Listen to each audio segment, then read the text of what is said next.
एक गांव में एक कपड़ों का व्यापारी रहता था। उस व्यापारी का बहुत बड़ा व्यापार था। इधर उधर के गांव के लोग कपड़े खरीदने आते थे। कभी कभी वह व्यापारी दूसरे गांव में कपड़े बेचने जाया करता था। व्यापारी दूसरे गांव से कपड़े बेचकर आते समय बहुत ही थक गया। वह एक पेड़ के नीचे छांव में आराम करने बैठ गया। वह व्यापारी बहुत ही थका था, उसे नींद आ गई। जब वह उठा उसने देखा वहाँ बहुत सुंदर सुंदर तोते बैठे थे।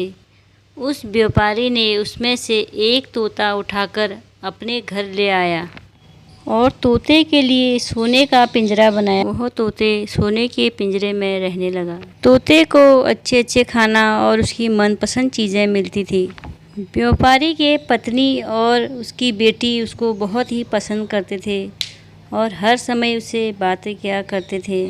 धीरे धीरे वह तोते भी बोलना सीख गया। एक दिन उस व्यापारी को गांव से कपड़ों का ऑर्डर आया। वह तोते से बोला, तोते, मैं तुम्हारे गांव जा रहा हूँ। तुम्हें अपने माँ, बाबूजी और अपने दोस्तों से कुछ बोलना है तो कहो। तोता बोलने लगा, मेरे माँ बाबूजी से कहना तुम्हारा तोता भूखा प्यासा नहीं है और सोने के पिंजरे में रहता है। वह व्यापारी चला गया। आते वक्त उसी पेड़ के नीचे आराम करने लगा। व्यापारी बहुत ही थका था, उसे नींद आ गई। जब वह उठा उसने देखा उसके आसपास बहुत सारे तोते उस पर हमला कर रहे थे। व्यापारी तोता से बोला, रुको, मैंने क्या किया? तोता व्यापारी से बोला, तुम हमारे झुंड में से एक तोता पकड़ कर ले गए थे। वह भूखा प्यासा नहीं है, उसे उसकी मनपसंद चीज़ें मिलती है। वह बहुत खुश है, अपनी ज़िंदगी सोने के पिंजरे में बिता रहा है। यह सुनकर सब तोते ज़मीन पर गिर पड़े। व्यापारी ने तोतों को देखा, वह हिलडुल नहीं रहे थे। व्यापारी सोचने लगा, मैंने ऐसा क्या बोल दिया है कि सब तोते मर गए। वह वापस घर आ गया।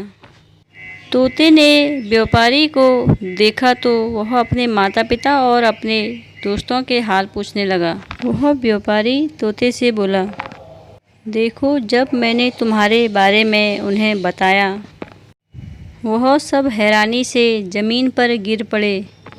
यह सुनकर तोता भी पिंजरे में गिर पड़ा। यह देखकर व्यापारी हैरान हो गया।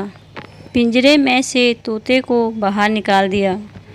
तोता उड़ा और बोलने लगा, सेठ जी, मैं आपका शुक्रगुजार हूँ। मुझे मेरे माता पिता का इशारा मिल गया है।